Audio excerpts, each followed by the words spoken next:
It was a foggy night. 12:46 a.m. when I received a notification for an order, 4 large pizzas, location.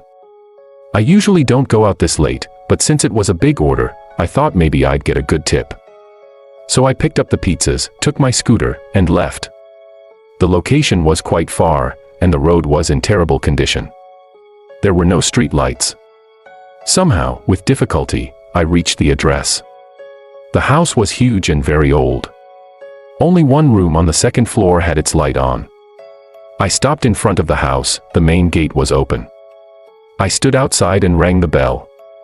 No response. I rang again and again, but it seemed like no one lived there. I called out, "Sir, your order is here." Still no reply. Frustrated, I grabbed my scooter and started heading back. But just a short distance away, I got a message, "Why hasn't the order arrived yet?"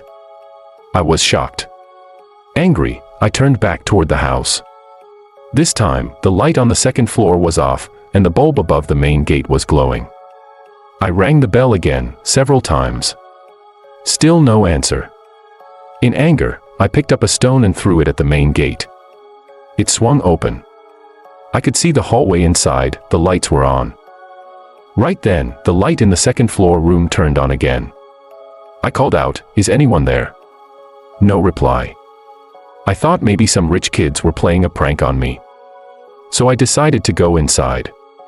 The hallway was clean. I saw the stairs and slowly went up. There were 2 rooms, one had its door slightly open, but the light was off. The other was closed, but I could see light coming from underneath. I said to myself, "Whoever's inside, I'm going to teach them a lesson. Who plays jokes like this?" I kicked the door open.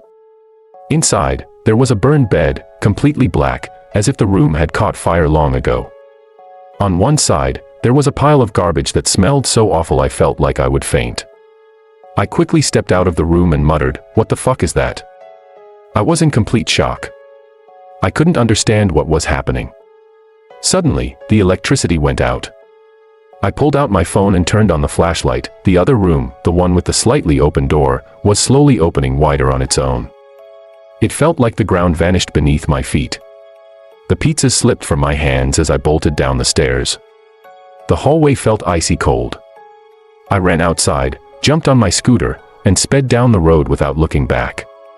When I reached the pizza shop, I told everyone what had happened. One of the workers said, "I got a similar order once, but I never went back there again." You shouldn't have either. I went straight home, lay down on my bed, and stared at the ceiling. Since that night, I haven't been the same. I can't sleep like a normal person. I'm scared to go out at night. I still can't forget those moments, all this, just for a little extra tip. It was the year 2006. In our building, a new couple moved into the apartment right across from ours. They had only one child, a 7-year-old boy named Jerry. Our building had over 500 apartments. There was an underground parking area at the front, while the backside parking was considered abandoned. Still, some teenage boys used to go there on dares and bets. The parking security guard often warned them not to go into the basement, but whenever he wasn't around, the boys would try to sneak in. One day, a few boys were standing near the basement stairs, talking about going down there. Jerry overheard them and decided to go along. They all went inside. For a while, the boys were joking around, until the guard suddenly appeared. Everyone panicked and ran away. But Jerry couldn't run fast enough and fell on the basement stairs. I still remember that moment clearly. Jerry's mother rang our doorbell, asking, "Is Jerry here?" I said no. Then she asked again, "Have you seen him anywhere?" I shook my head. The whole building started looking for Jerry, but no one knew where he was. Finally, one of the boys confessed, "We went to the basement today, he was with us. But when we ran, I didn't see him come out." By that time, Jerry's father had come home. Both parents, along with a few of us, went toward the basement. It was completely dark, you couldn't see a thing. Everyone turned on their flashlights and started calling Jerry's name. The basement was huge, echoing with every sound. After a while, we heard a faint, tired voice, "Mom." He was sitting behind a pillar, trembling. His parents hugged him tightly, and the boys were scolded for taking him there. Everything seemed fine for a few days. But soon, Jerry's behavior started to change. He stabbed another student in the eye with a pencil at school. He stopped eating. At night, he would scream so loudly that we could hear him from our apartment. Weeks passed. Then months. His condition only worsened.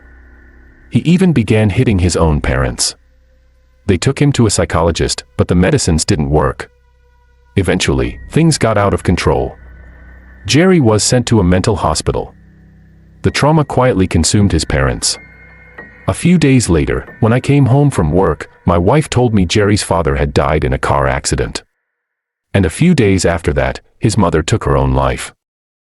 I still don't understand how such a happy family was destroyed so suddenly.